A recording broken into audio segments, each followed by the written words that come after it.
שיר למעלות,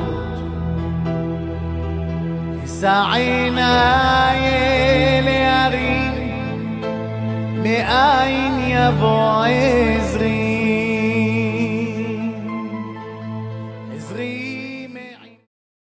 Bishut Morev Rabotai, avec la permission d'Hachem, je souhaite à vous tous une bonne soirée.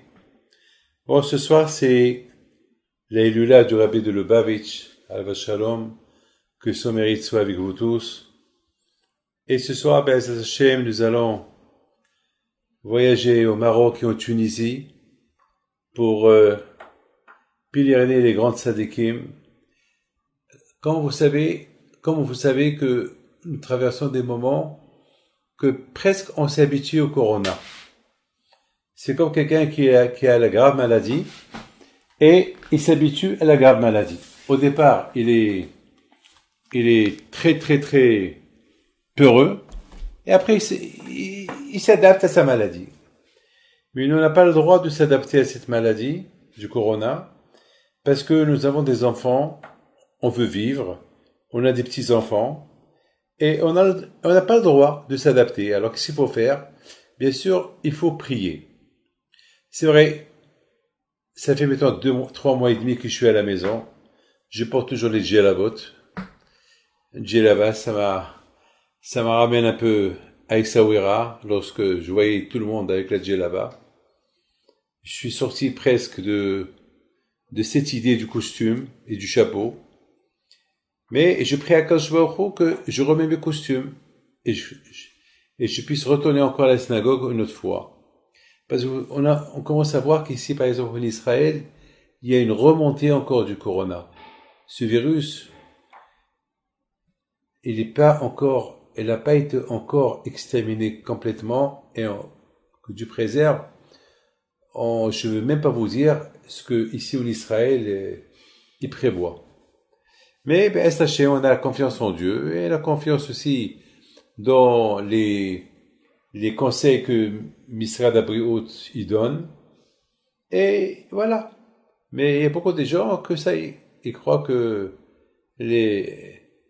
être confiné c'est derrière et c'est plus devant. Et maintenant ils sont tellement habitués même qu'ils entendent des retombées, ils entendent presque 254, 154, 300 cas par jour. Et ça, ils sont habitués, ils ont plus peur. Parce que chacun commence à croire que le corona, c'est pas pour moi, c'est pour les autres, et il faut que Dieu préserve jusqu'à que ça arrive. Donc, qu'est-ce qu'on perd de faire attention?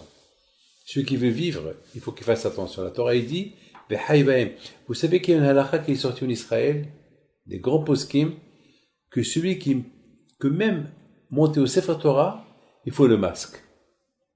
Et celui qui n'a pas le masque, on n'a pas le droit de le faire monter au Sefer Torah. Je parle de maintenant. C'est beaucoup des poskim, beaucoup des dayanim qui ont donné ce psak pour vous dire que c'est vrai, c'est très gênant le masque, ça énerve. Mais aussi d'un côté, ça épargne de ne pas l'attraper. Hashui Shalom. Le masque aujourd'hui me rappelle une chose. Chaque fois que je parle de la paracha de Korah, je pense au masque. C'est dommage que les masques n'ont pas existé à l'époque de Korah. Vous savez que Korah, c'est quelqu'un qui a fait la grande guerre contre Moshe Rabbeinu. Et tout a commencé par quelque chose. Vous savez, toujours, il y a un début. Vous savez que Dieu préserve. Même une maladie, il y a un début. Même pour le business, il y a un début. Même pour gagner au loto, il y a un début. Et il faut remplir il faut connaître les chiffres. À chaque chose, il y a un début. Il y a toujours un bereshit. Il y a toujours un début.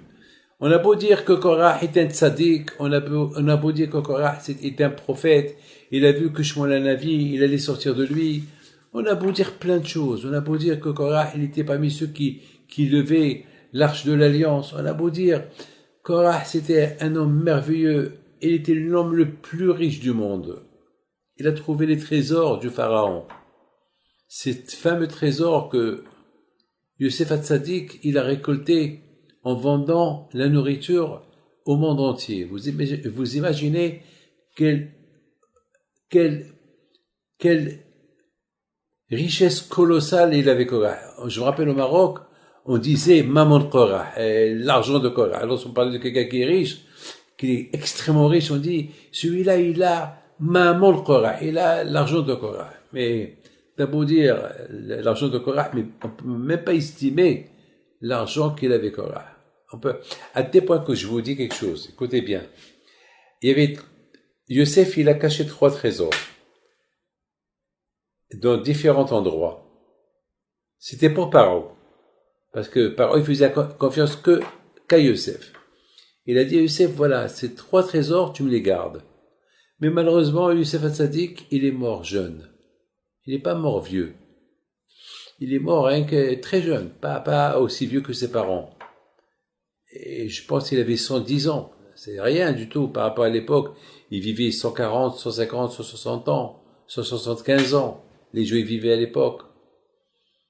Alors, Paro, il savait plus, il sait pas où ils sont cachés. Donc peut-être c'était une excuse pour être méchant avec les Juifs, parce que il a vu que tout l'argent qu'il avait chez Yosef, ça y est, c'est parti. Il a dû faire des recherches et des enquêtes, mais il n'a pas trouvé. Donc il a lâché toute sa colère contre les Juifs, peut-être. Une hypothèse. Mais tout, c'est Hachem qui décide tout. Alors, un trésor, il a trouvé Korah. Le deuxième, c'est Haman qui l'a trouvé. Haman Aracha. Vous savez, Haman, il était rien qu'un esclave. Haman, il était rien du tout Haman. Mais lorsqu'il a trouvé ce trésor-là comme celui qui a trouvé Korah, alors il est devenu l'homme le plus riche du monde. Même le roi Hachvérosh, il avait peur de lui. Il avait peur de sa richesse. Alors que Hachvérosh, il a fait beaucoup de fêtes pour montrer à tout le monde sa richesse. Et voilà, il y a un Haman qui est plus riche que lui. Et le troisième trésor, c'est Mashiach qui va le trouver. Ouais, c'est Mashiach. Alors, est-ce qu'on a besoin du trésor de Paro lorsque Mashiach il va venir? Et pour vous dire que ce trésor, Mashiach il va le trouver, il va le donner à tout Am Israël, il va le distribuer. Alors, imaginez-vous, on est quelques millions de Juifs, des milliards de Juifs, depuis la création, depuis le Matan Torah, jusqu'à maintenant, c'est des milliers, je sais pas, des millions, des centaines de millions de Juifs. Alors, combien il va donner chacun? Ça veut dire que l'argent qu'il a caché Youssef, ce fameux trésor qu'il va trouver Mashiach, c'est l'équivalent à donner à tout le monde. Eh ben, c'est ce qu'il avait Korah. Korah, il avait presque 90 chameaux, ou chevaux, ou des ânes, pleins de clés. Des clés des coffres. Alors les coffres, c'est des milliers d'ânes et de chevaux qui étaient remplis de. Alors, imaginez la richesse colossale de Korah. Imaginez-vous. Alors pourquoi Korah? C'est quoi? Qu'est-ce qui est arrivé? Il est devenu jaloux. Il est devenu fou. C'est quoi? Qu'est-ce qu'il y a? Qu'est-ce qui s'est passé? Qu'est-ce qui s'est passé dans la tête de Korah pour devenir ce qu'il est devenu?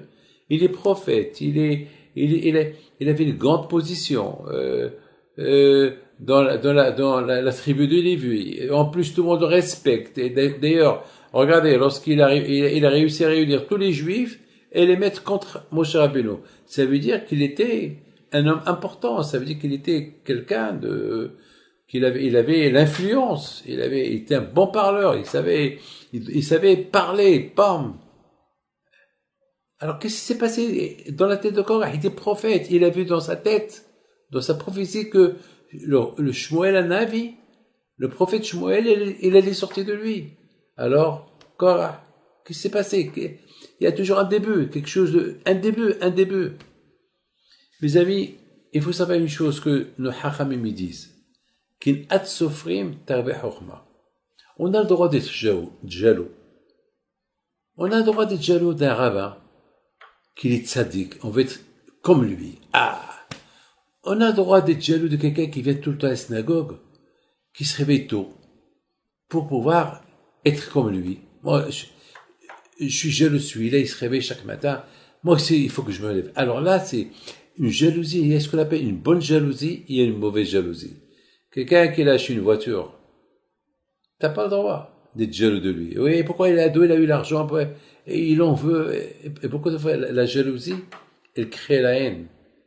Et la jalousie, c'est à cause du kavod.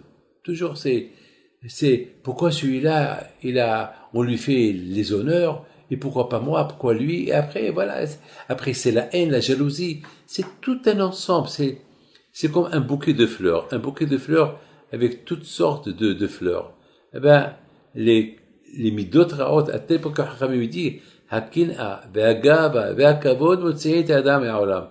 L'orgueil, et la jalousie, et le kavod, l'honneur, ça déroute les gens jusqu'à ce que les gens deviennent fous. Regardez combien des gens importants pendant ces 10 dernières années, qui sont morts. Ils étaient des présidents, ils avaient de tout, ils avaient des palais, ils avaient tout le monde entre les mains, le pays, ils étaient, jusqu'à tout le monde les enviait. Et à la fin, ils ont fini leur vie pendus, tués. Pourquoi tout ça? Eh bien, mes amis, à cause de l'orgueil, à cause du kavod, ou à cause de la jalousie. La jalousie. Alors maintenant, Korah, alors on sait très bien qu'il y a la bonne jalousie, il y a la mauvaise jalousie. La bonne jalousie, c'est j'ai envie d'être comme celui-là, un tzaddik, comme celui-là. J'ai envie que Hachem me donne l'argent pour faire la tzedaka, pour pouvoir donner. Pas parce que lui, il a l'argent et moi j'ai pas. Non, je veux faire des bonnes choses avec cet argent. Il y a des bonnes envies. Il y a des mauvaises envies. Il y a une bonne colère, il y a une mauvaise colère. Il y a une bonne jalousie, une mauvaise jalousie. Alors Korah, qu'est-ce qui s'est passé dans Korah? Il était Ménos et Aaron. Il était parmi ceux qui lèvent l'arche. J'ai rien compris. Il était parmi ceux qui levaient l'arche. Il était jaloux de Moshe Rabbeinu. Il voulait chercher le kavod. Par exemple, la Torah, il dit que Korah, il dit à Moshe Rabbeinu, mais pourquoi vous cherchez les honneurs? Pourquoi vous, Moshe et Aaron, vous êtes, toi, Moshe, tu es le roi, et Aaron, c'est le grand prêtre, le Kohen Gadol. Pourquoi? Mais attends, Korah, et donc qu'est-ce que tu cherches? Tu cherches ta place. Donc quelque part, tu es en train de les accuser pourquoi ils ont des honneurs, et toi, tu cherches des honneurs. Alors, il se contredit dans sa tête, c'est quoi ça? Mes amis, il faut savoir que Korah, il n'était pas n'importe qui, hein. Korah, il était parmi ceux qui levaient le Aaron. Vous savez qu'est-ce que nos sages disent? Que la famille de Kehat, il n'y avait pas beaucoup des Lévi'im dans la famille de Kehat. Pourquoi? Parce que ils étaient tellement occupés avec le Aaron, il y avait des gens qui n'étaient pas purs, ils mouraient. C'est-à-dire que le Aaron, il tuait ceux qui l'approchent. Alors, il fallait être saint. Donc, Korah, qui n'était pas mis ceux qui levaient au proche du Aaron à Kodesh, il était un homme saint. Alors, comment ça se fait qu'il est devenu comme qu'il est devenu? D'ailleurs, lui-même, il a dit, qui kol ha'eda kiddushim, toute l'assemblée, elle est sainte. Ça veut dire que, pas que moi seul, Korah, je suis saint. Qui kol ha'eda kiddushim, toute l'assemblée, elle est sainte. À l'exception de vous. Vous vous rendez compte quelle insulte? Korah, il insulte Moshe Rabbeinu. Il dit, toute l'assemblée, elle est sainte, qui kol ha'eda kiddushim. Il a pas dit, ha'eda kullam kiddushim. Il a dit kol, ça veut dire kol, ça veut dire tout le monde, à l'exception de vous. Vous imaginez, Korah, il voit Moshe Rabbeinu, il a coupé la mer, il voit Moshe Rabbeinu, qu'il est monté au ciel 3 fois, il est resté 120 jours dans le ciel, 120 jours et 120 nuits, parce qu'il est monté 3 fois 40 jours et 40 nuits. Ils ont vu les 10 plaies qu'il apporte en Égypte, la traversée de la mer. Et qu'est-ce qu'il dit, Korah, à Moshe? Il dit, mais je comprends pas. Vous n'êtes pas des gens saints comme nous tous. C'est pas possible. C'est grave de dire une chose pareille. Alors, d'où Korah est devenu comme ça? Vous savez, mes amis, je vous raconte quelque chose de magnifique. Il y avait quelqu'un, je peux pas vous dire où. C'était un couple extraordinaire, un couple magnifique, un couple que tout le monde ils a envie. Pourquoi? Parce qu'ils étaient en paix, ils étaient amoureux l'un de l'autre, Là où ils allaient, tout le monde les regarde. Ils étaient gentils. L'homme, il gardait sa femme. Le mari gardait sa femme. Et la femme, toujours, elle regardait que son mari. Et je vous donne la parole d'honneur. J'étais jeune homme, hein. Et je me rappelle, je disais, je voudrais bien être un jour, me marier et être comme lui. C'était vraiment, tout le monde parlait de ce couple-là. Tout le monde, c'était la gentillesse, vraiment, quel dercheretz, comment il gâtait sa femme, et comment, jamais on l'a vue seule. Tout le temps, elle était avec lui. Là, mais jamais, Brit Mila, Bar Mitzvah. Et lorsqu'elle était malade, je me rappelle, il est resté à côté d'elle pendant 2 semaines à l'hôpital. Je me rappelle, j'étais jeune, je suis parti pour leur faire, pour lui apporter une bouteille d'eau, Péléné chez Rabbi Haïm Pinto. Il était là-bas. 2 semaines, il a pas bougé. Et soudainement, mes amis, il y a 3 ans, on entend la guerre entre les deux. J'étais choqué. Il y a à peu près 5 ans, avant que je fasse la Aliyah en Israël, je les ai encore vus. C'était le couple du siècle. On pouvait leur donner le scar du Shlom Bayit, le scar du couple du siècle. Ou bien, on pouvait dire Adam et Hava, ou bien, je sais pas quoi. Et soudainement, je l'ai reçu, qu'est-ce qui s'est passé après? C'est lui qui est venu, la guerre. Aujourd'hui, ils ont divorcé. Qu'est-ce qui s'est passé? 35 ans de mariage, ou 40 ans de mariage, jetés à la poubelle. Et les enfants, entre-temps, il y a certains enfants qui sont mariés, mais pour vous dire, toute une famille disloquée. Et il a perdu son argent, et il est devenu un homme pauvre. Tout cela pourquoi? Il y a toujours une raison, il y a toujours un début à quelque chose. Comme Korah. Korah, avec toutes les bonnes choses qu'on peut dire sur lui, et finalement, on découvre que Korah, c'est pas l'homme magnifique qu'on croyait, c'était l'homme le plus grand. En tout cas, qu'on dit que Korah, la terre, s'est ouverte, et la terre, elle engloutie. Et Moshe, il a traité de rachat. Il a dit, Moshe, Hachem, n'écoute pas la prière de ces Réchaïm. Ça veut dire, vous vous rendez compte, Moshe Rabbeinu qui va traiter un juif rachat. Et en plus, il va dire à Moshe Akadosh Baruch Hu, punis-les. Jamais on n'a vu Moshe Rabbeinu qui l'a puni. Ça veut dire qu'il y a quelque chose. D'un côté, on parle d'un Korah, qu'il était tzaddik, riche, prophète, tout ce que vous voulez. Et d'autre côté, on a vu qu'il tombait, il est devenu rachat, la terre l'a englouti. Qu'est-ce qui s'est passé? Mes amis, au départ, ça commençait avec Kin'at Sofrim Tabeh Chokhmah. Au départ, ça commençait la bonne jalousie. Tout à l'heure, on a dit que il y a la bonne jalousie et il y a la mauvaise jalousie. Mais il faut faire beaucoup attention. Beaucoup de fois, les Sahara, il peut te séduire à la bonne jalousie et après, il t'entraîne à la mauvaise jalousie. Beaucoup de fois, les Sahara, il peut t'entraîner à un énervement logique et après, ça va devenir un énervement que tu peux même arriver à tuer quelqu'un. Beaucoup de fois, on peut se permettre à... Et Tzara est très, très intelligent. Très intelligent. Il sait comment manipuler la personne. Au départ, Korah, il a pensé, il a dit, c'est pas logique. Il a dit, pourquoi mon cher Rabbeinu, il a nommé mon neveu en 3e position. Vous savez, il y a, dans la hiérarchie de Beth Amikdash, il y a Moshe, Aaron, et après, les familles. Il y a 4 familles qui s'occupaient du Beth Amikdash. Il y a la famille de Amram, il y a 4 familles. Donc, il y a une hiérarchie. Ça veut dire, il y a Moshe, Aaron, et après, ça devait être Korah, Amram, Itzhar, après, ça devait être les autres.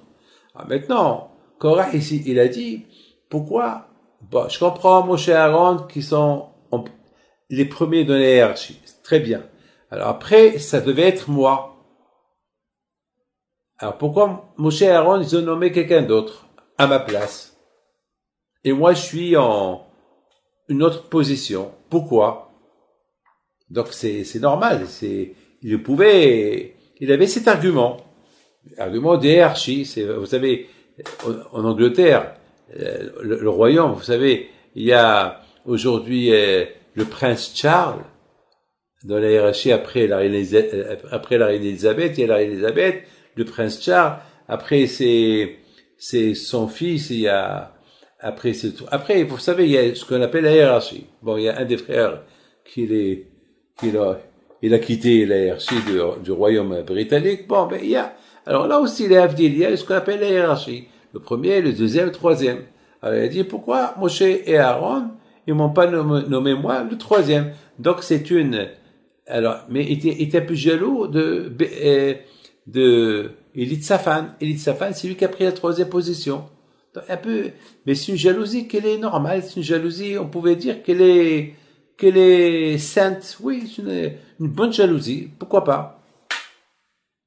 Mais, attends. Et même dans la jalousie, une bonne jalousie, il faut savoir quelle bonne jalousie. Par exemple, si tu vois quelqu'un qui est riche et qu'il peut se permettre de construire des synagogues, tu peux pas être jaloux de lui, parce qu'il est riche, il fait des synagogues, ben moi aussi je vais être riche pour faire des synagogues, faut faire attention. Tu peux prier à Kadosh Hashem, si Be'ezat Hashem tu me donnes une richesse, Be'ezat Hashem, je vais faire des synagogues. Mais ne prends pas celui-là. Celui-là, eh ben, il peut se permettre, moi aussi, je voudrais bien avoir son argent, moi aussi je fais des synagogues, ça c'est, déjà, ta jalousie, elle a mal commencé.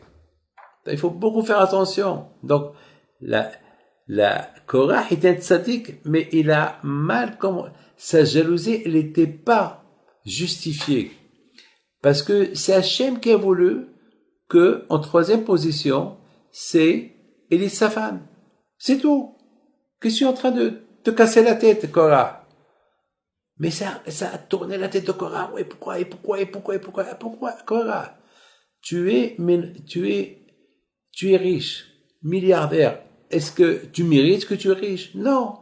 Et le bon Dieu t'a donné la richesse. Alors, c'est Hachem, il t'a pas donné à être en troisième position. Hachem, il a voulu que ça soit celui-là. C'est un point final. Qu'est-ce que tu es en train de chercher? Mes amis, la jalousie, comme ça, elle a commencé chez Korah. Elle a commencé avec les Shem Shamaim. Une jalousie qu'elle est pour Hachem. Une jalousie, je vais être. Mais, regardez comment elle s'est terminée. Parce que, même au départ, s'il aurait bien réfléchi, il n'avait pas à réfléchir. Parce que c'est Hachem qui a décidé que c'est Moshe Rabbeinu qui soit le premier, Aaron c'est le deuxième, Elitsaphan le troisième, et toi, tu seras le quatrième et cinquième. Ça y est, c'est tout. C'est pas la peine il y a rien à faire. Vous savez, Rabotai, dans chaque chose qu'on fait dans la vie, il faut toujours chercher la perfection de la chose. Écoutez bien.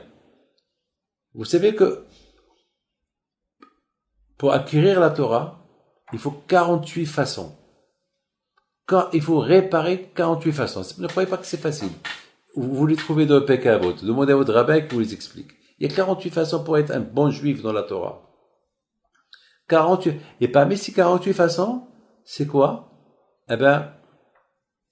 Réparer la jalousie. Éviter le kavod. Éviter l'orgueil. Et si vous avez ces mauvaises qualités, donc jamais vous pouvez acquérir la Torah dans votre main. Korah était parmi ceux qui levaient l'arche de l'alliance. L'arche de l'alliance, c'est l'arche de la Torah. Ça veut dire que Korah, pour qu'il arrive à lever l'arche de l'alliance, où il y avait là-bas la Torah, les 10 commandements dans l'arche de l'alliance, ça veut dire qu'il a acquis les 48 façons avec lesquelles on acquérait la Torah.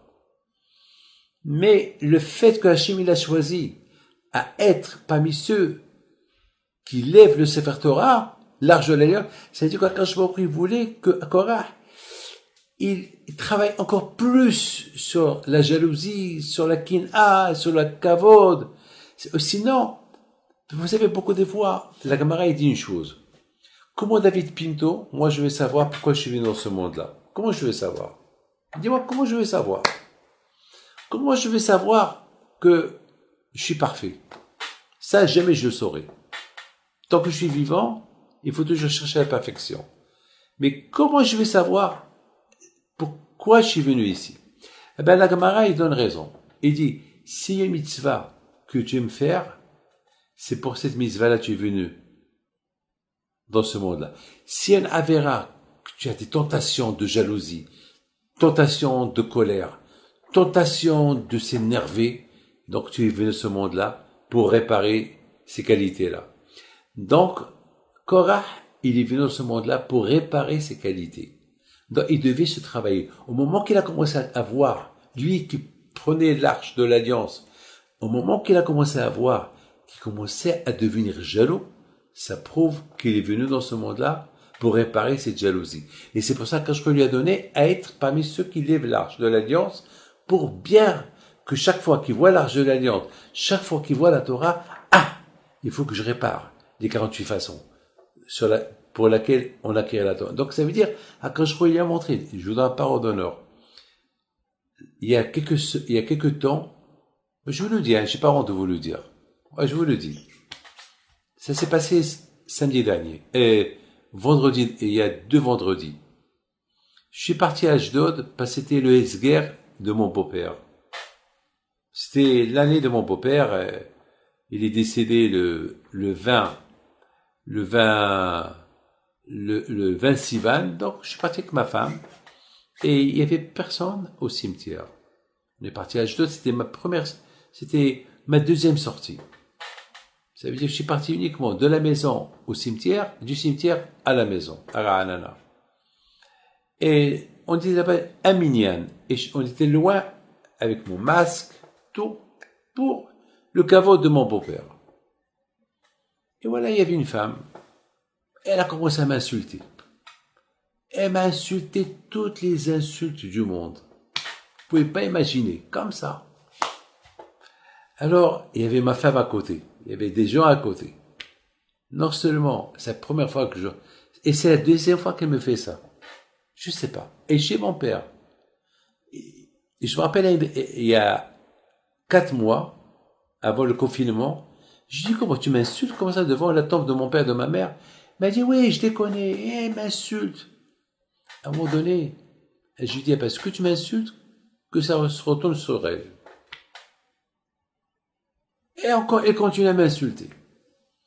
Mais, jusqu'à que je me suis dit, mais pourquoi Hachem m'a envoyé cette femme-là? Alors, il y a 2 semaines encore, elle me fait comme ça. Et ça m'a énervé. Il y avait devant les 10 personnes, il y avait mon beau-frère, ma belle-sœur, il y avait des élèves à moi. Et comme ça, je sais pas, on dirait que le bon Dieu me l'a envoyé.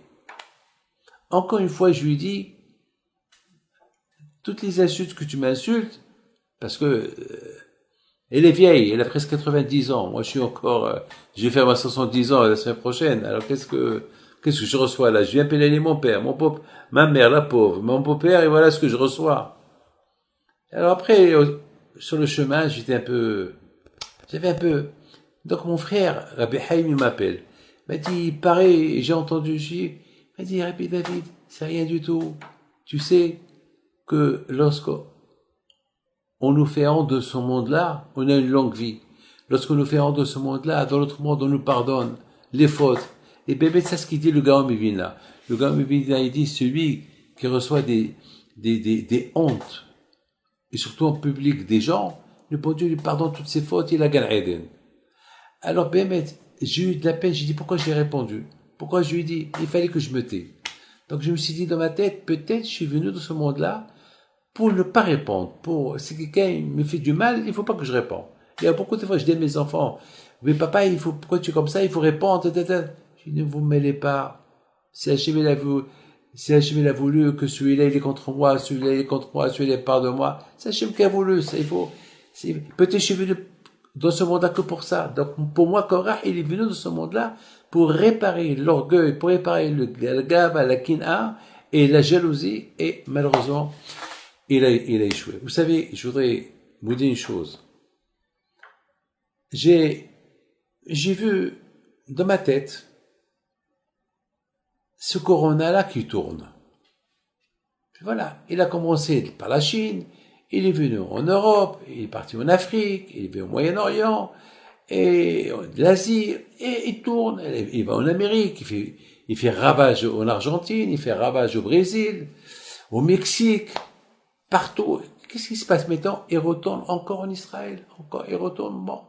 On l'appelle la deuxième vague. Il y a ceux qui disent qu'il va y avoir encore la troisième, mais on ne sait pas, c'est quoi ça? Donc, quelque part, je me suis dit, bien sûr que Akadosh Baruch Hu, il veut qu'on apprenne une leçon. Quoi? C'est avec tout ce qu'on a parlé jusqu'à maintenant pendant ces 3 mois et demi, ces 4 mois-là de Corona, ça veut dire que il faut pas qu'on s'habitue, il faut continuer toujours à prier, tous ce qu'on appelle les commitments, toutes les choses qu'on a prises sur nous, les bonnes choses qu'on a prises sur nous, il faut pas les lâcher, ne pas parler pendant la prière, ça, c'est des choses, il faut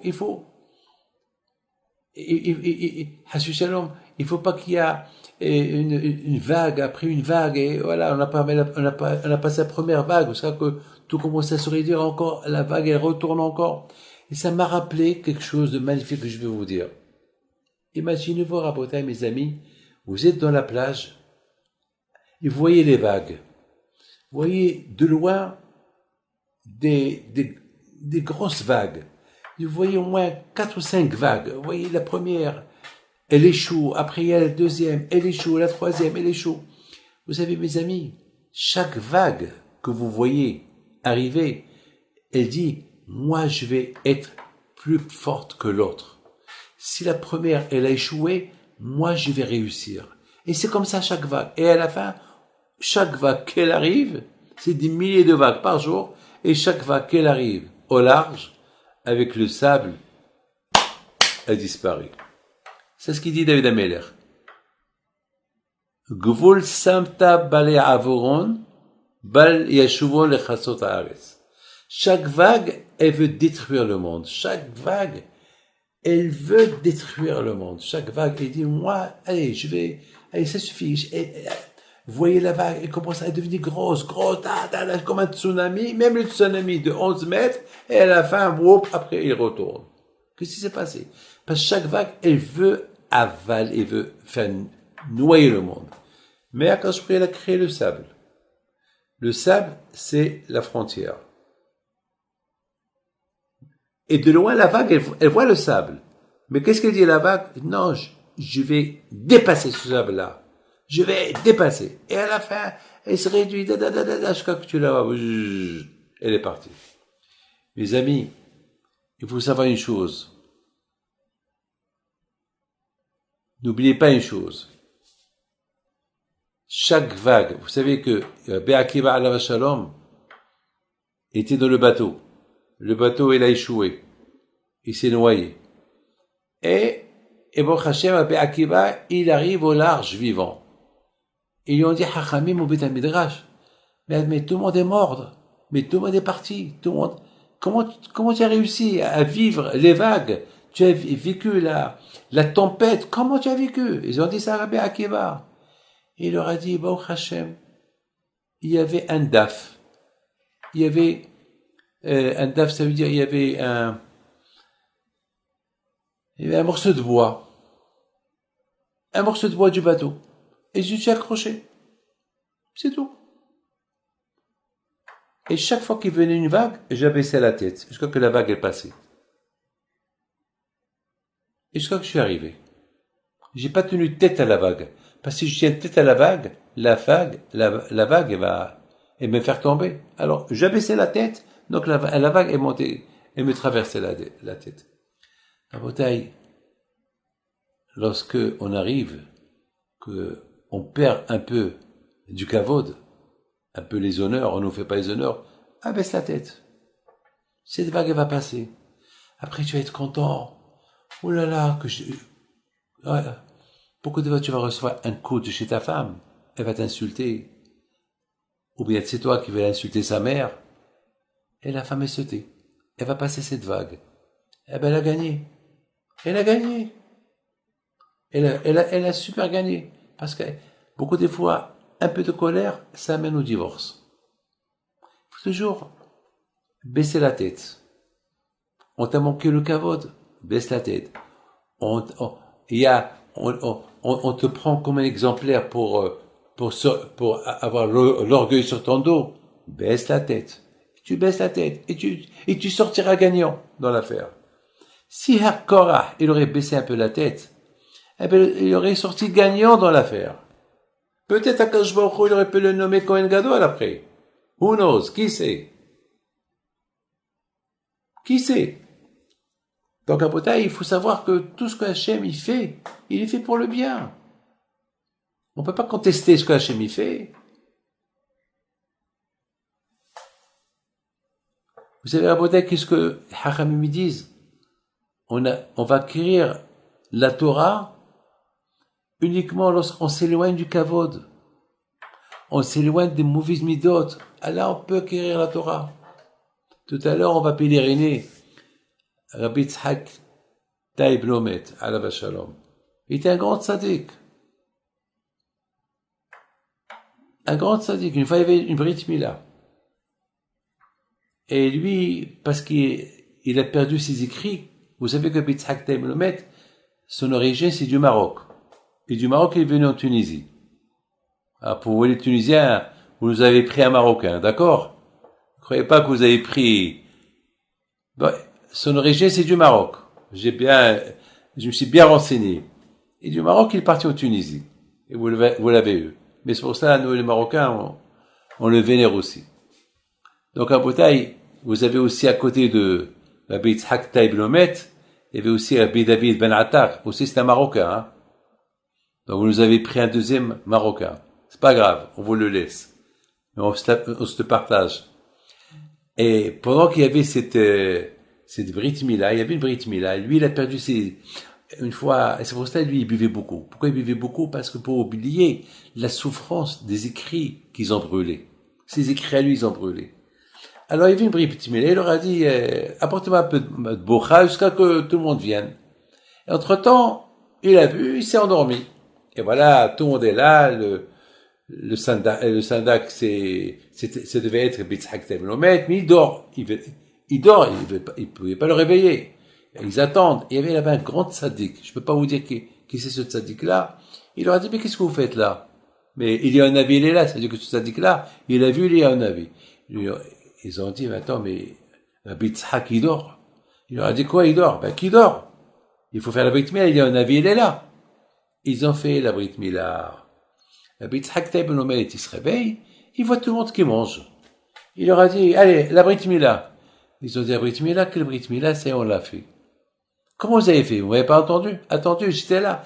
Ben, ce Rav-là, il a dit qu'il a vu, lui, un avis. Appelez-le. Il vient. Il dit, c'est quoi ça? Il dit, eh ben, Rav, tu étais en train de dormir et moi, je suis un shaliach d'Yerushalayim. Moi, je viens d'Israël, moi. Il lui a dit, et alors, si tu es d'Israël, ici, en Tunisie, on est tous toute notre origine, elle est d'Israël. Alors, ici, il y a un Rav.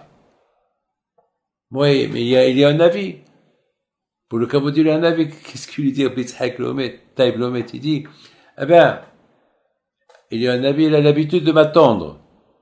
Lorsqu'il y a une Brit Mila et je bois avant la Brit Mila, il attend jusqu'à que je me réveille. Jamais il va sans moi. Et là, alors, Yitzhak Taib Lomet, qu'est-ce qu'il fait? Il a mis ses mains, il a touché la tête de Rav là-bas. Alors, Yitzhak Taib Lomet, il lui dit, alors toi, tu viens d'Yerushalayim, oui? Tu es le Rav de telle ville, oui.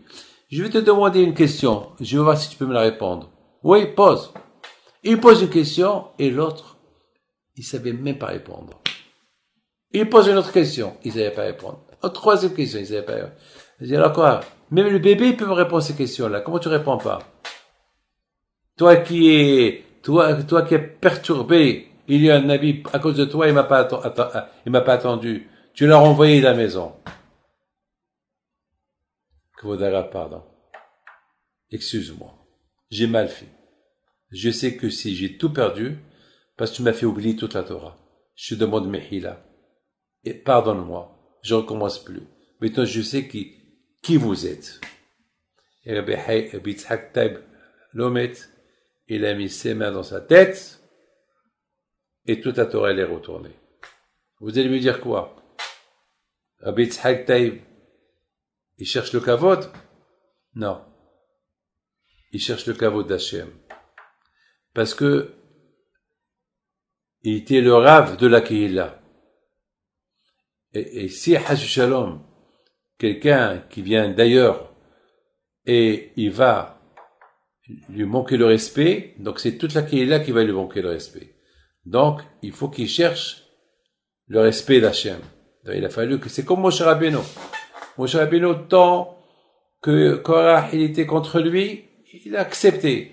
Mais au moment que Korah il a commencé à être contre le bon Dieu, là, Moshe Rabbeinu il n'a pas accepté. Alors, Rabotai, vous avez très très bien compris la jalousie. Vous savez, une fois j'ai vu dans un livre qui dit que lorsqu'on enterre quelqu'un, pendant l'enterrement de la personne, cette personne-là, lorsqu'il voit qu'il n'y a pas beaucoup de monde, il est jaloux des enterrements de ceux qui avaient beaucoup de monde. Ça veut dire que la jalousie, elle est tellement grave.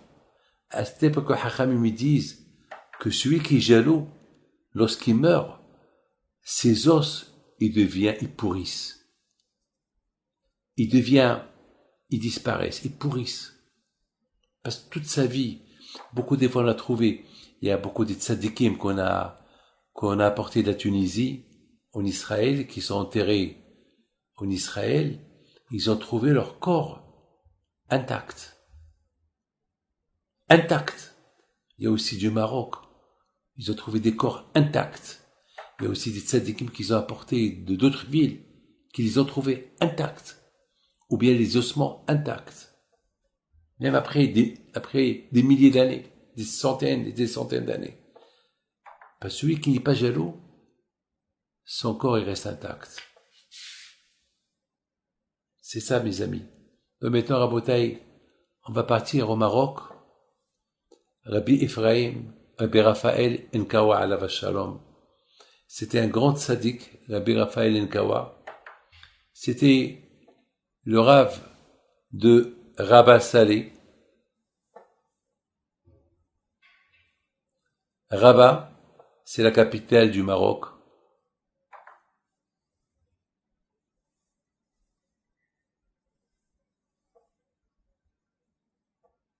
Et Salé, c'est une ville pas loin du Maroc, pas loin de Rabat. Dans ce cimetière, il y a beaucoup de dayanim, beaucoup de dayanim qui sont enterrés.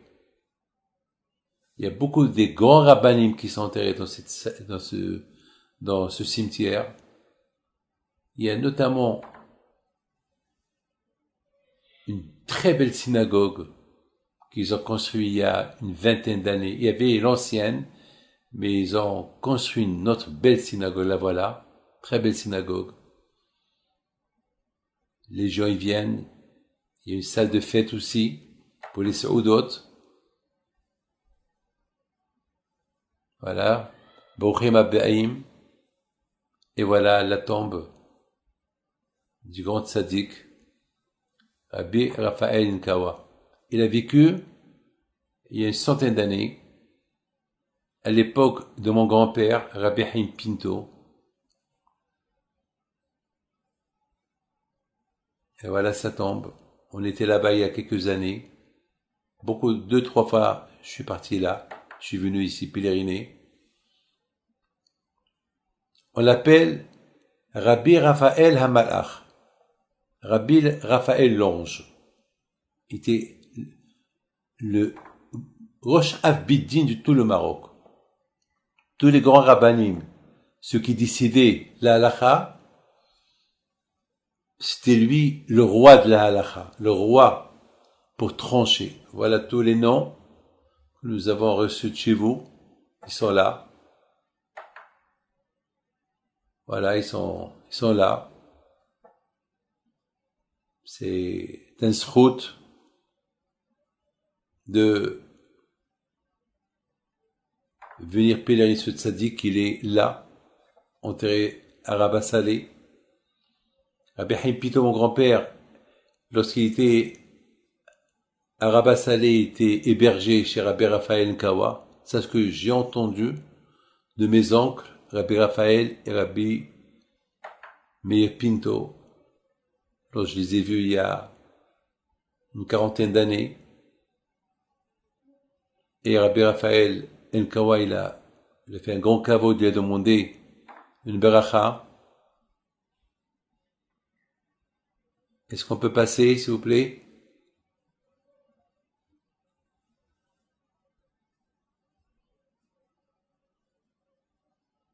Quel beau soleil.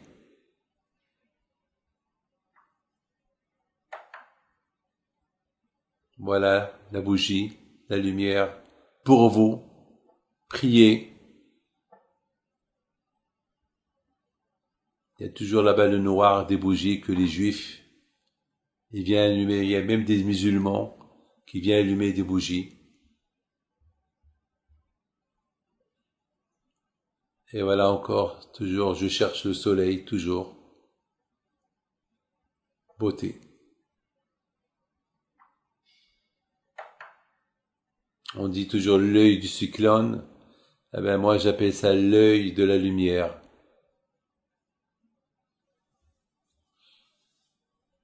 Ouais. Les tzadikim qui sont enterrés à 100 km de Casablanca, la capitale économique du Maroc. Voilà, toujours l'œil de la lumière. C'est beau.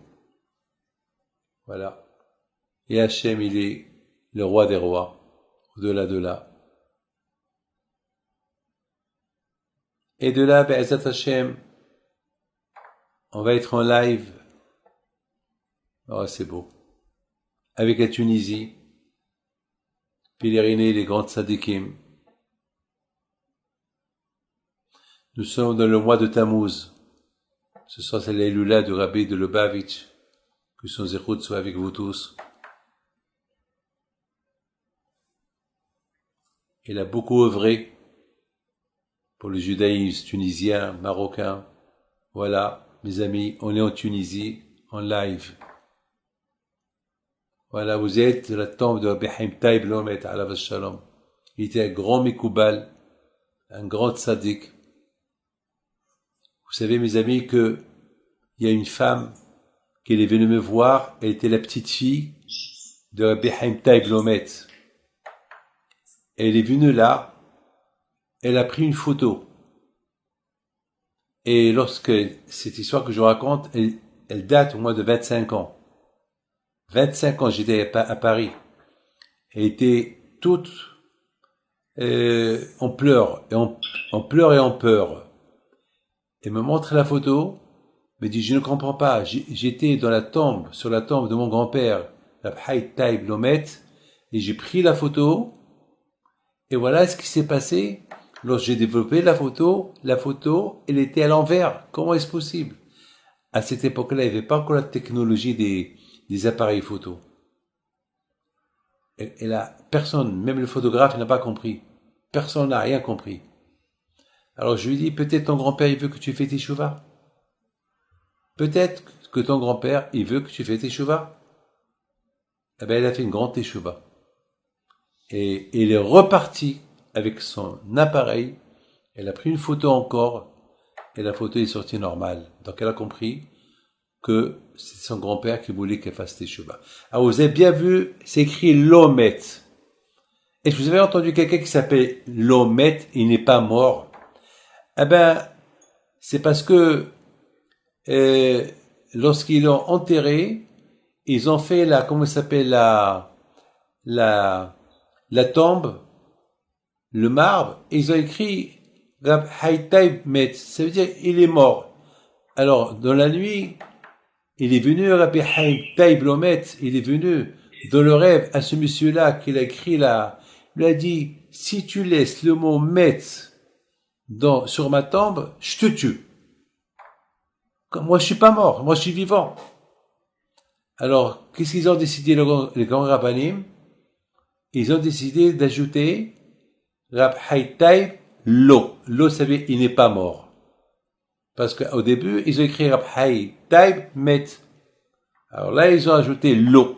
C'est pour ça qu'on l'appelle Rab Hai Taib, qui n'est pas mort. Alors, à côté de lui, bien sûr, il y a Rabbi Yitzhak alav shalom. Il est là. Rabbi Yitzhak, comme je vous ai dit, c'était un grand tzaddik Mikoubal. On l'appelait, regardez ce qu'ils ont écrit sur lui. Moreno Rabbeinu Ateret Harav Gadol Hatanna. Ils l'ont nommé le Tana. Tana, ça veut dire, on dit Tana comme Rabbi Shimon Bar Yochai. Et lui, il a écrit un livre, Erech HaShulchan. C'est vraiment un grand zérout. Voilà, vous êtes en live.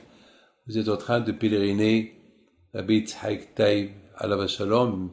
Rabbi Yitzhak Taib. Et à côté de lui, ils sont de la famille, bien sûr, Lobet. Et à côté, nous allons voir un grand tzaddik, alav shalom, c'est la grande surprise, Rabbi Yeshua Bassis. Aïe, celui-là, on a, alav shalom, regardez ce qu'ils ont écrit sur lui,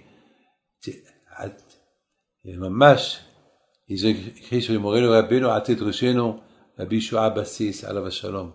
Alors lui, il était très connu par ses miracles, il a écrit beaucoup de livres, il était un grand décidé. Il décidait beaucoup dans la halacha. Et pour qu'il soit enterré à côté de Rabbi Hai Taib Lomet et Rabbi Yitzhak Taib, c'est qu'il était un grand. Il y a une belle histoire qu'on raconte sur lui, qu'une fois, il n'y avait pas les roseaux pour construire la soukha parce que les gens, ils ont augmenté le prix des roseaux. Alors, ils n'avaient pas les moyens. Vous savez, en Tunisie, avant, c'est pas tout le monde qui était riche, c'est pas tout le monde qui pouvait se permettre d'acheter des roseaux à ces prix-là. Ils sont partis demander à Bishua Abassis qu'est-ce qu'il faut faire. Il leur a dit, il faut pas acheter. Le jour de la veille de Sukkot, les Juifs n'ont pas construit la soukha. Ils sont venus chez Bishua Abassis alav shalom, ils lui ont dit, qu'est-ce qu'on fait? On n'a pas construit la soukha et on est maintenant. Et il leur a dit, toujours c'est le même prix, toujours c'est le même prix. Qu'est-ce qu'il fait Rabbi Yeshua Bassis? Il va au marché, il voit plein de commerçants avec les roseaux, parce qu'ils savaient qu'à la fin, ils vont venir acheter les roseaux. Ils n'ont pas le choix. Alors, Rabbi Yeshua Bassis, alav shalom, qu'est-ce qu'il fait? Il va, il demande le prix, ils lui ont dit le prix, et voilà ce qui se passe. Il y a un miracle qui s'est passé. Les roseaux, ils ont commencé à survoler, à monter 1 mètre, 2 mètres, 3 mètres. Donc, tout le monde a vu ce miracle-là.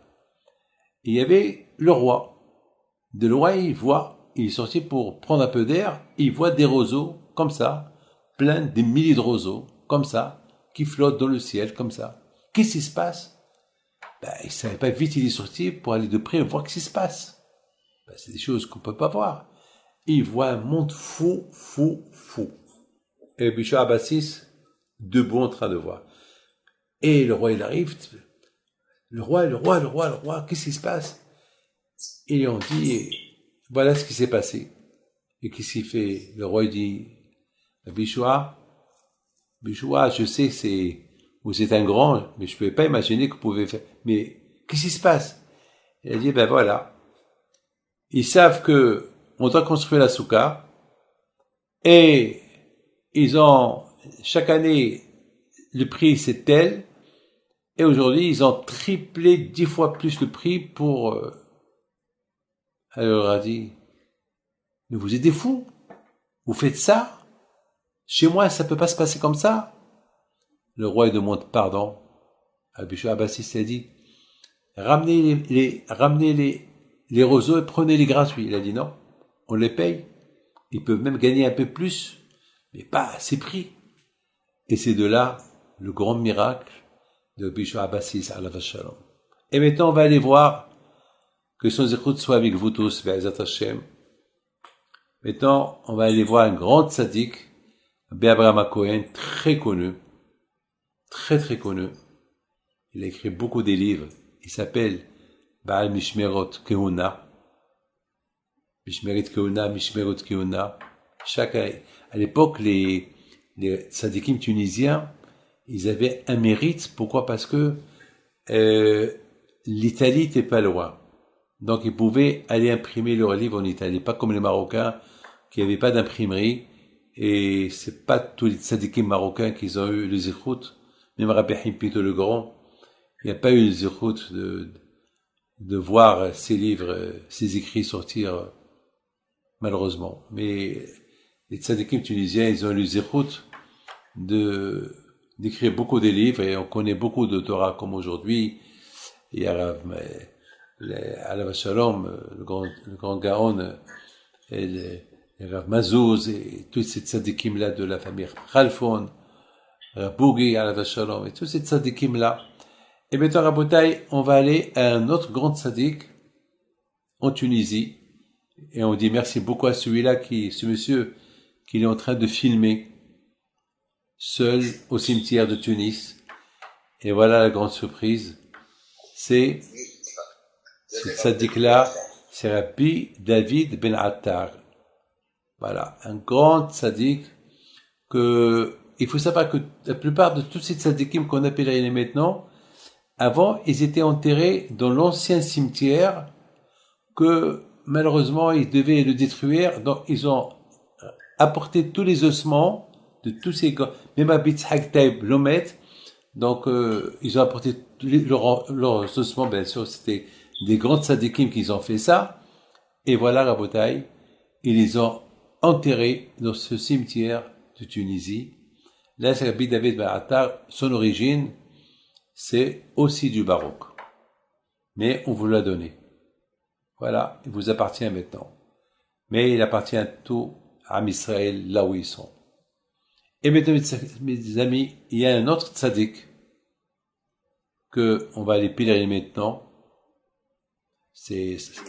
Ça, on appelle la Hilka des tzaddikim.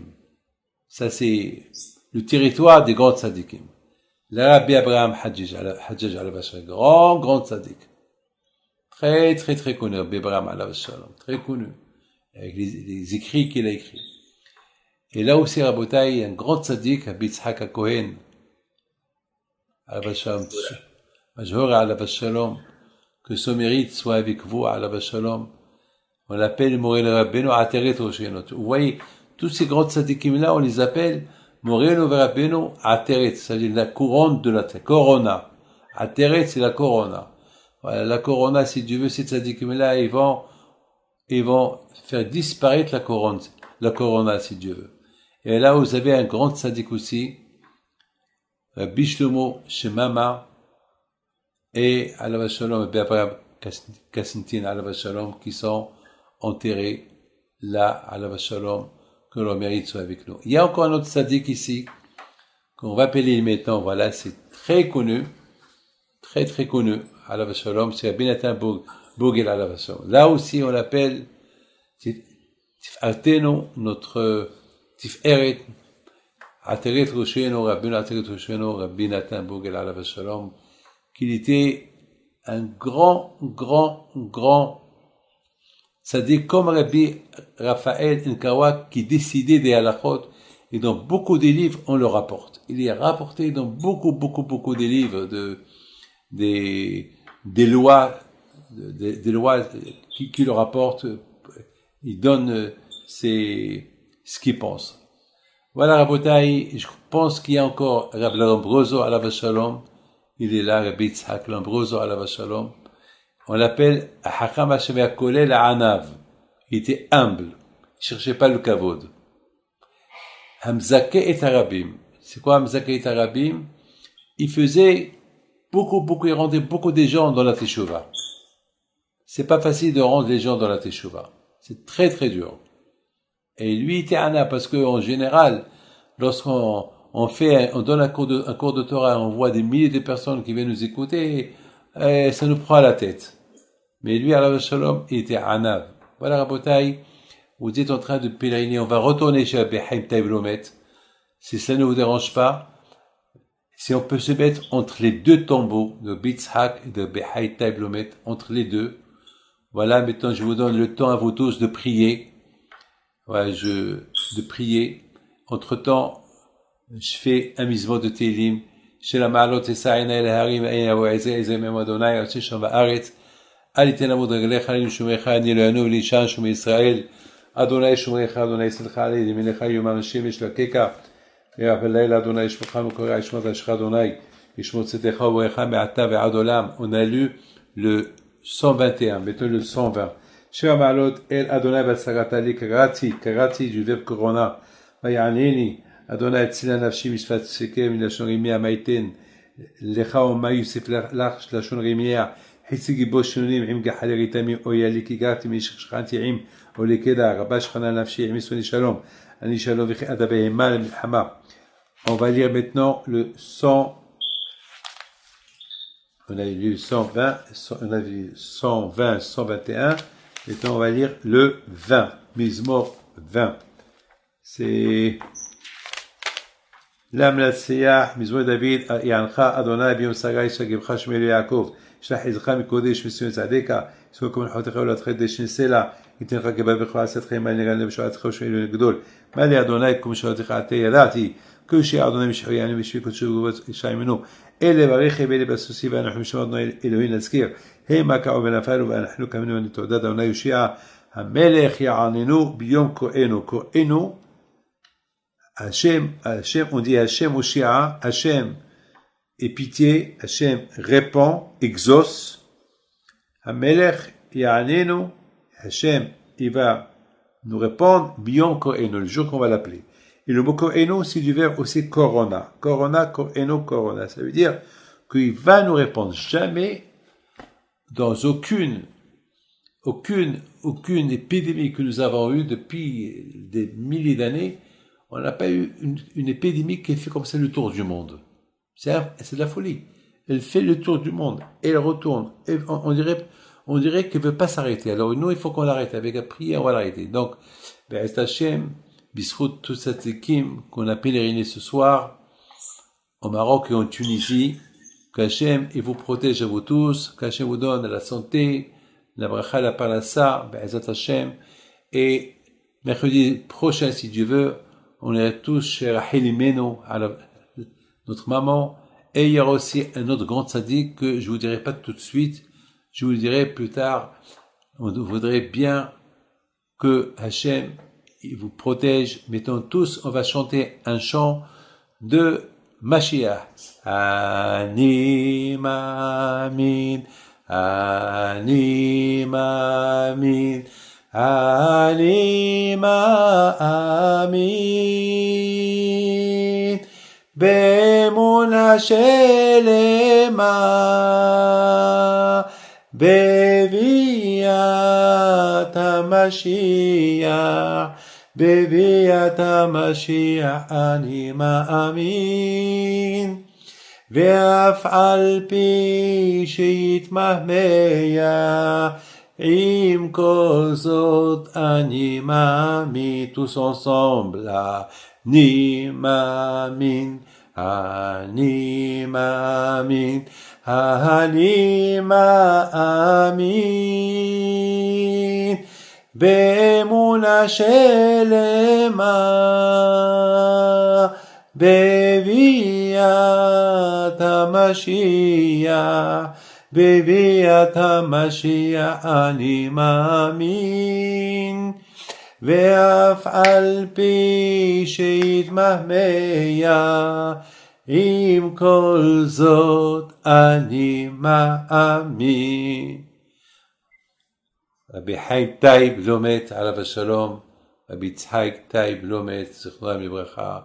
Voilà, qu'Hachem vous protège, que le zéro de ce tzadikim soit avec vous, et les zéro de Rabbi Haim Pinto alav shalom soit avec vous, et Be'ezat Hashem, que vos prières sont exaucées. N'oubliez pas, Be'ezat Hashem, d'envoyer vos noms pour Rachel Imeno. Be'ezat Hashem, ça va être une nouvelle liste de noms, Be'ezat Hashem, qui va se faire pour Rachel Imeno et pour un autre tzaddik que je vous dirai pas son nom, qui va vous surprendre, Be'ezat Hashem. Nous, ce que nous avons, c'est que vous proposez les prières. Et c'est tout. Nous, on prie pour vous, vous priez pour nous. Et, Be'ezat Hashem, qu'on voit tous, Mashiach Tzidkenu, B'mera B'yameinu, Amen, Keratzon. Bonsoir. Ah oui, excusez-moi, oui, les brachot, oui, une seconde, s'il vous plaît, une seconde. Le bracha de Refoua Shelema de Yaakov Philippe, Ben Étoile Elbaz, que Hashem lui envoie Refoua Shelema. Refoua Shelema pour Michael Ben Bracha Partouche. Refoua Shelema pour Rabbi Yaakov Ben Esther Attal. Refoua Shelema pour la Madame Esther Bracha Bat Saouda Marciano. Et Refoua Shelema pour tous les malades. Voilà, Rabbi Haïb Taïb Lomet. Voilà, Rabbi Tzhak Taïb. Rabbi Abraham Cohen, Rabbi David Natar. Et tous les tzadikim que nous avons pèlerinés, et Rabbi Raphaël Nkawa, Alav Shalom, et tous les tzadikim qui sont enterrés dans ce cimetière de Rabba Saleh, que Hachem y fasse, Be'ezat Hachem, qu'il y aura la réfoua totale à tous ces malades. Et c'est extraordinaire, c'est la première fois dans ma vie que je suis en face comme ça, ces deux grands tzadikim, tous ces tzadikim que nous avons vécus. C'est maintenant que je comprends la petite fille de Rabbi Haïb Taïb Lomet, que elle a fait teshuva lorsqu'elle a pris la photo en face, la tombe, elle trouve la photo à l'envers, elle a rien compris, je la comprends. Elle vient la deuxième fois de Paris en Tunisie, elle prend la deuxième photo, entre-temps, elle a fait teshuva, et le message, il est clair, Rabbi Haïb Taïb Lomet, il lui dit, ma petite fille, là tu m'as donné la joie. Voilà. Les tzadikim, ils sont pas morts. Les tzadikim, ils sont vivants. Si, ils sont vivants. Nous, on croit qu'ils sont morts. Voilà. Lo met. Hay, vivants. Lo met. On dit les tzadikim, même après leur mort, ils sont des vivants. Ils sont pas morts. C'est de la folie. C'est de la folie. C'est comme ça. Pourquoi? Parce que leur force, elle devient forte uniquement lorsqu'ils sont auprès de Hakadosh Baruch Hu. Merci beaucoup pour le gouvernement de la Tunisie, que Baruch Hashem, on peut venir pèleriner comme ça en pleine nuit, comme ça, avec les d'Hachem, et voilà. Merci beaucoup. Merci beaucoup. Merci aussi à Sa Majesté le roi Mohammed VI, que Hachem lui envoie une fois à Shelema, que là-bas aussi on va pèleriner et Baruch Hashem ouvertement et sans crainte, sans rien du tout. Voilà. Merci à vous tous. Voilà. Je vous aime. Et voilà, la semaine prochaine, dans une semaine, je ferai 70 ans. Je veux pas de cadeau. Tout ce que je veux, c'est que priez pour moi, c'est tout.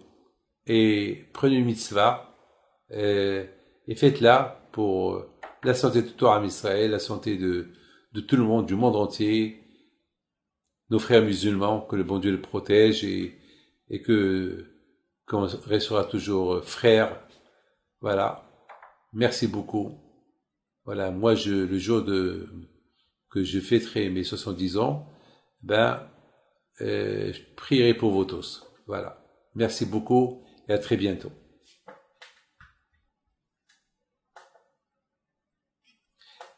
Merci beaucoup, le photographe Bémet Toda Rabba à la Tmunot Hayafot. Merci beaucoup. Que Hachem vous protège, il vous donne la santé. Quelle heure il est chez vous en Tunisie? Alors là, il est, je vais vous dire exactement. Attendez, il est 20h40. 20h40. Ah ben, merci beaucoup. Et ça va, tout va bien, Baruch Hashem, tout va bien? Ça va. Baruch Hashem. Baruch Hashem. Ah ben, que je vous protège, il vous donne. Vous habitez en Tunisie? Oui. Ah, vous avez les zéchout de venir pèleriner de temps en temps. C'est à côté, c'est pas loin.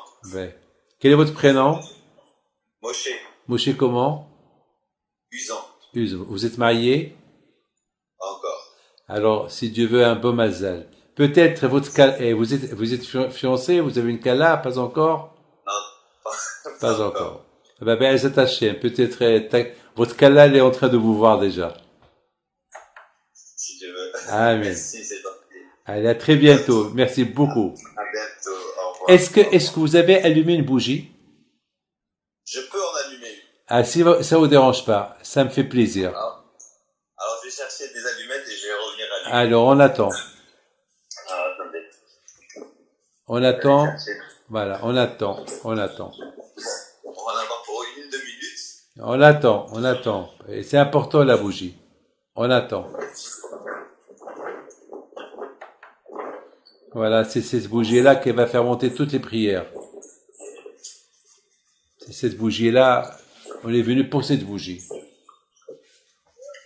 Be'ezat Hashem, entre-temps que la bougie elle arrive, alors je vais faire un peu la kétoret, le temps que la bougie elle arrive, la kétoret pour cette corona, Be'ezat Hashem, qu'elle disparaît de la circulation.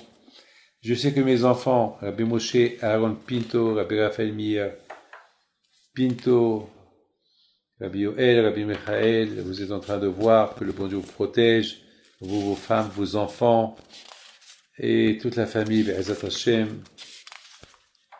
Alors, je vais faire, Tanor Rabbanan, Pinto, Ketoret, Kisa, Shush, Me'oshishim, Shmona, Meni, Mayoba, Shush, Me'oshishim, Amizak, Menet, Hama, מה נבחרים בחץ לבבו כבחץ לבעגה ושלמני תראה שמי מכניס גוין גדול ותנאל מבין לחופנה ביום הכיפורים בחץ גמל אחתי שברגע ביום הכיפורים כדי קיים מצוות דקה מן הדקה ואחד עשר מן היו בא באלוהין הצורי והציפורן והחלבונה והלבונה משקל 70 מנה מוג סעב שבועד וככל משקל 19 מנה קושט 12 קילו שלושה כנמוד שעקה שעה גברית כשנת שעה כבי כפסתת וכבית הדברים למציא כפסבים מחמה חיבת מלעשות וקבע בעיה שכושר בינתן הבבלי אומר על כיפת הידק שאם נתן בת בדבש פיסלה וחיסה חד כוסם לחייב מיתה לגבי שמי מגמיני אומר הצורי אינו ידע סרבת מעשה כדה ברית כשנה למה יבאה ברית כשנה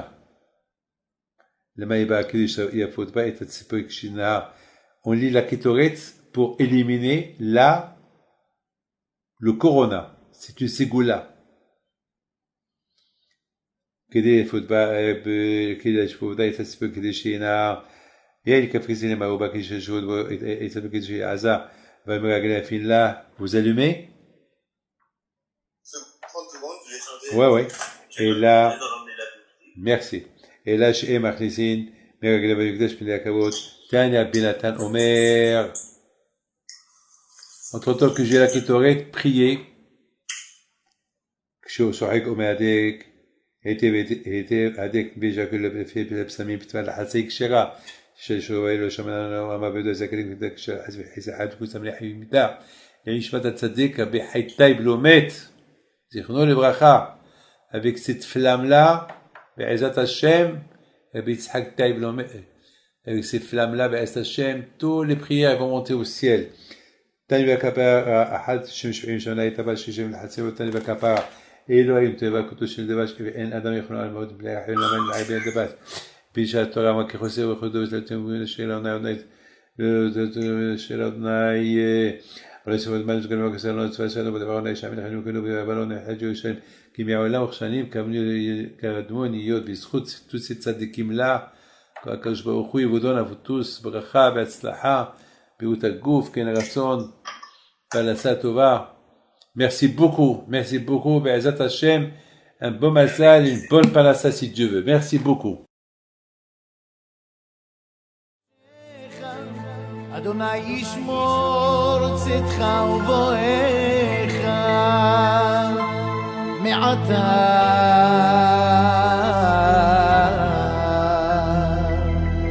ועד עולם